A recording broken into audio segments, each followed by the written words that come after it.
कभी सुना है किसी को ये बोलते हुए कि मुझे जिंदगी में कुछ छोटा हासिल करना है? नहीं सुना होगा। हर किसी को तुमने यही बोलते सुना होगा कि मुझे जिंदगी में कुछ बड़ा हासिल करना है। शायद तुम्हें भी कुछ बड़ा ही हासिल करना होगा, लेकिन सवाल ये नहीं कि तुम्हें हासिल क्या करना है। तुम्हारी मंजिल बड़ी है या छोटी, तुम्हारा लक्ष्य बड़ा है या छोटा, अभी तो तुमने पहली सीढ़ी चढ़ी है, लेकिन कम से कम तुमने अपने मन में ये सोचा तो सही कि तुम्हें कुछ हासिल करना है। कम से कम इसी सोच की वजह से तुम कुछ कोशिश तो करोगे।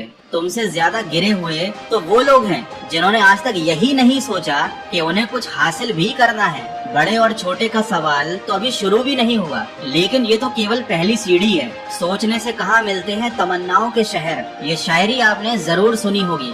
सोचते रहने वाले, बातें करते रहने वाले, बड़ी बड़ी फेंकने वाले दोस्तों के बीच तो फेमस हो सकते हैं, लेकिन दुनिया उन्हें नहीं जानती। तो अगर तुमने बातें करना छोड़कर हकीकत में प्रयास करने शुरू कर दिए हैं, तो तुम दूसरी सीढ़ी भी चढ़ चुके हो। लेकिन केवल प्रयास करना ही काफी नहीं होता। कई बार प्रयास करने पर हमें असफलता मिलती है, हम निराश हो जाते हैं, हमें ऐसा लगने लगता है कि शायद हम इस काम के लायक नहीं हैं या हमारी किस्मत खराब है, और दूसरी सीढ़ी चढ़ने के बाद हम हार मान जाते हैं। लेकिन अगर आपने असफलताओं का सामना करने के बाद भी अभी तक हार नहीं मानी है, आप अभी भी जिद्दी बने हुए हो, तो आप तीसरी सीढ़ी चढ़ चुके हो।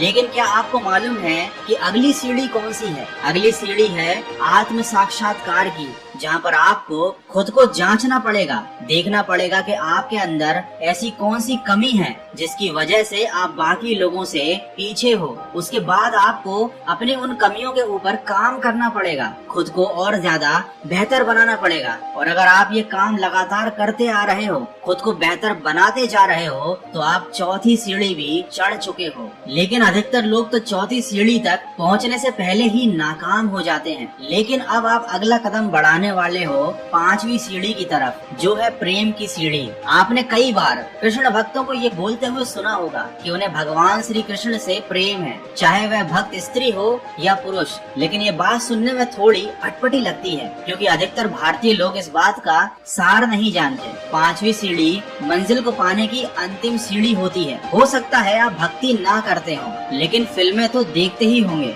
और ये डायलॉग तो आपने सुना ही होगा कि किसी चीज को अगर शिद्दत से चाहो तो पूरी कायनात आपको उससे मिलाने में लग जाती है। ये होती है प्रेम की ताकत, लगन की ताकत, और यही होती है पांचवी और आखिरी सीढ़ी। आपको इसी ताकत का इस्तेमाल करना पड़ेगा। सारी निराशाओं से ऊपर उठकर खुद को मंजिल के लायक बनाकर आपको अब उसे प्राप्त करने के लिए लगातार प्रयास करने पड़ेंगे। और उन प्रयासों के लिए आपको अपने मन को नहीं मारना है, बल्कि आपको अपने मन से ही प्रयास करना है। और कोई भी मनुष्य किसी भी चीज, वस्तु या लक्ष्य को पाने के लिए तभी मन से प्रयास करता है जब वह उससे प्रेम करता है। अगर आपको अपनी मंजिल से लगाव है, तभी आप बिना किसी वजह के, बिना रुके, बिना थके लगातार उस मंजिल को पाने के लिए प्रयास कर पाओगे। और एक दिन ऐसा आएगा जब आपको अपनी मंजिल मिल जाएगी। दोस्तों, इसी बात को और ज्यादा खींचने की जरूरत नहीं है। जो लोग समझदार होंगे समझ गए होंगे कि मैं क्या कहना चाहता हूँ। और अगर अभी तक भी आपको ये बात समझ में नहीं आई है, तो इस वीडियो को एक बार फिर से देखना, इन बातों को समझने की कोशिश करना। अगर आप ये 5 सीढ़ियाँ चढ़ गए, इन बातों को समझ गए, तो फिर आपको किसी और वीडियो को देखने की जरूरत नहीं पड़ेगी। तुम जिस मंजिल को पाना चाहोगे, वो मंजिल तुम्हारे कदमों में होगी।